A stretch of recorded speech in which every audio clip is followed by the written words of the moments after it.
I'm here on the beautiful Northern California coast to drive the Porsche Cayenne. Now, Porsche claims that with this third generation that their biggest SUV actually drives even more like a sports car. I cannot think of a better place with better roads to test that theory.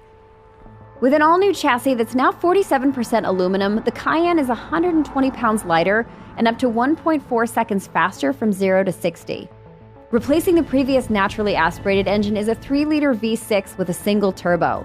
A twin-turbo V6 that makes significantly more power is available on both the S and Turbo Cayenne models. Whichever mill you choose mates to a new 8-speed ZF transmission. It's not the world-class PDK, but is a very quick and very capable automatic that's actually better for towing than the dual-clutch setup. If you're getting the base model Cayenne, then Porsche's standard brakes are actually pretty good. But if you're driving aggressively or plan on getting the S or Turbo models, then you might consider an upgrade to Porsche's surface-coated brakes. They are fade resistant and they eliminate brake dust by up to 90%. They're a bit grabby for me. I would prefer them to be a little bit more progressive, but that might just take a little bit of getting used to. They are also an excellent and less expensive alternative to the carbon ceramic stoppers. One upgrade that I really would invest in is Porsche's air suspension. The 3-chamber air springs make a huge difference over the steel spring suspension that comes standard. It makes the ride much more comfortable, and personally, I think it even makes the car handle a lot better. Other options making a huge difference in drive dynamics and performance are available, including rear axle steering that enhances turn-in capability and an active traction management system to enhance off-road capability.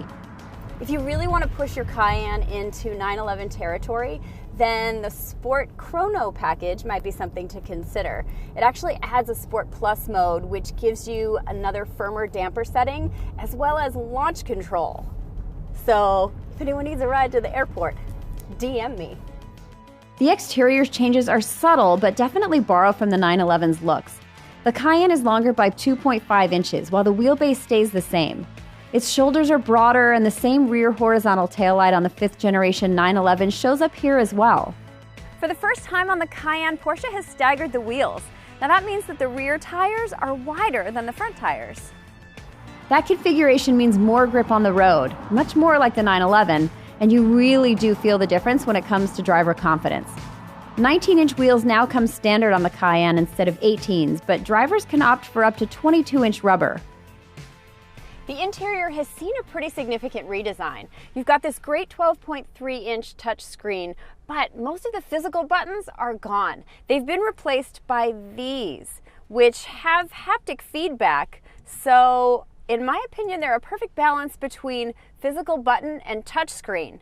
But the best part is you don't need to go scrolling through interface to try and find things that you want handy, like climate control and seat heaters. It's just right here. That's nice. The digital dual screen gauge cluster reads easily and is highly configurable. The seats are gorgeous leather, and I always find Porsche seats so comfortable, although the power adjustment optional seats are a $1,900 option. Seat heating costs an extra $530. Again, Porsche's option sheet is legendary. Go to the Porsche website and build a car for yourself. You'll see.